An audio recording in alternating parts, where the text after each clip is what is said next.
let's start off by saying God created everything. All right, we're going to start with that. God created everything, including God. Don't be asking me who made God. I said everything, and God's part of that. So God made God. All right, so we cleared that up. Now we're moving right along to everything else. Well, let's go from God. We're going to go to God's Son. You know, that's all. That's where everybody goes. Okay, the Son. It's so obvious. Duh. It's like the most important thing. Okay, but everything else is important too. But the sun is where we get our life. All right. In my cosmology, our spark of life, that light of your soul. They say it's really a light that can be seen visibly with the naked eye, or maybe with like a microscope. I don't know. I don't see it, but I know it's there. And that's, we'll get into all this stuff about the light at the end of the tunnel and all that. But the thing is, when you're born, when there's a new soul that's spawned on Earth, where do you think it's drawing its lights from? You draw it from the sun. So every time there's a new soul that's spawned on Earth, it pulls that spark of life right from the source. And that's, there would be a corresponding sunspot right where that soul used to be. Boom. There's a new life.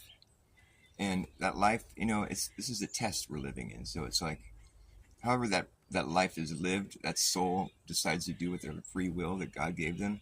God doesn't know what they're going to do. That's why God did this. He wants to see what happens. It's not like he knows everything.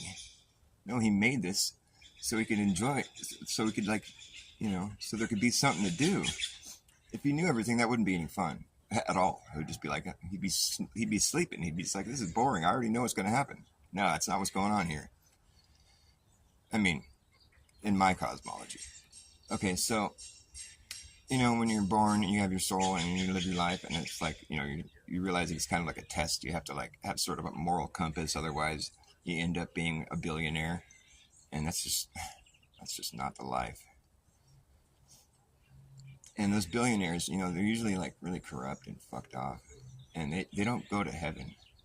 No, they don't live perfect lives at all. They don't pass the test usually. I'd imagine. I'm guessing. I'm not really making any judgments. It's for God to do. If you lived a terrible life and God thinks you're bad, well, you don't get to go to heaven. You go into the lake of fire. I'm sorry. No. I mean, you go into it's kind of like a lake of fire, but it's source, sun. You go to the sun. You go back to the light at the end of the tunnel. You're back at the sun. No, the light at the end of the tunnel is not another birth canal, but kind of, because you do get born again, but you don't remember all this other shit that happened to you. So it's just like, might as well not mention it. But so you're recycling into the sun, and then you come back down. If you didn't live a perfect life, it's not perfect. I mean, everything's perfect, but it's like, anyways, there are people that go to heaven, and when you go to heaven, you become a star in the sky, way up there, star twinkling. That's the goal, and that's how you win the game. And the sun only has so many souls in it. There's not like an infinite amount of souls in the sun. There's a limit. We live in a realm of cycles, which imply circles, which implies enclosure. So there are limits.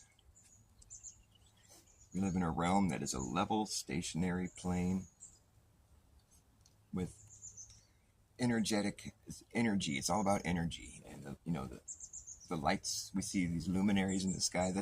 They're very significant. It's all part of the big picture, right? We're drawing from that source, and we're living these lives down here, and then we either go to heaven or we go to the lake of fire, or the sun, whatever you want to call it. Hell. I'm just kidding. The source. We go to source. And but if there's like a the Christ, like that perfect, that way of being, that perfect way of being, there is a perfect way of being. And if all the souls that are in that sun, they come down here and they keep going to heaven, and the sun keeps spawning new life, but they keep going to heaven because they're all living so perfectly and so amazing and awesome, then eventually that sun will be depleted of souls. There'll still be a few souls living down here when that sun finally spawns its last soul, and then it goes dark. And if the people that are living down here at the time, they see the sun's being depleted, they'll probably figure it out, so they'll get ready for it, and they'll survive it. If they're because it's an ice age, it goes dark. It's a dark age, it's the ice age, and during that period, everything freezes up. And when the oceans start to get firm up, get kind of icy and they're not really fluid anymore, the earth shudders. It's a big shudder. It's like an earthquake, but it's just shuddering all over the whole flat plane.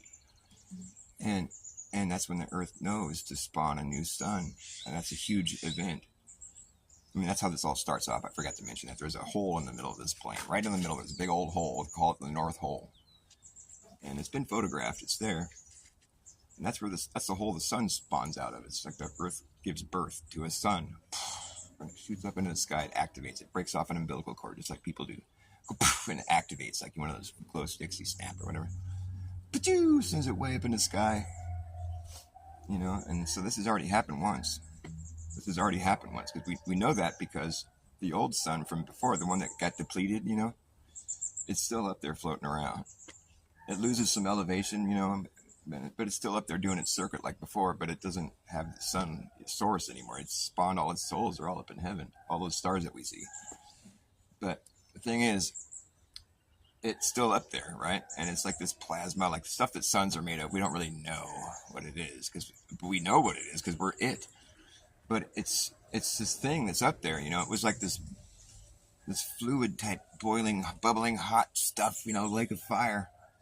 And when it finally was forced to go cold, it just became solidified instantly.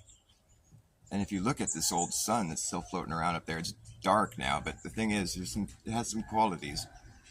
You can identify an old sun that's been used up by its pockmarks, its craters, because that's where the bubbles, where all the boiling and popping were. They pop and, it's like when it firms up really quick, you can see the little holes there where the bubbles were popping, So it's all cratered, and then in the old sun, it's made of the stuff suns are made of. So it might not have the source in it anymore, but when the new sun is shining on it, it charges it up. It absorbs the sun. It doesn't reflect it, it absorbs it, and it charges it up. It starts glowing like it used to, but just temporarily, and it wears off. Whatever angle the sun was hitting it, it charges it up so it even glows at night. We can see it move by at night. It's really amazing. You can even see when you look at the old sun, if you look up close with the telescope, you can see the little belly button that it has right where it broke off its umbilical cord once when it was first born. You can see its little belly button. It's cute. We call it the moon, and you can see its belly button. It's plain as day.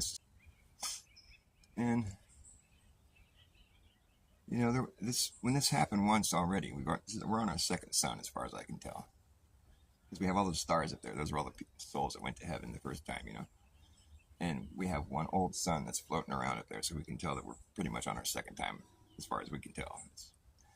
But there are people on Earth now whose ancient ancestors actually recall a time when there was no moon or old sun.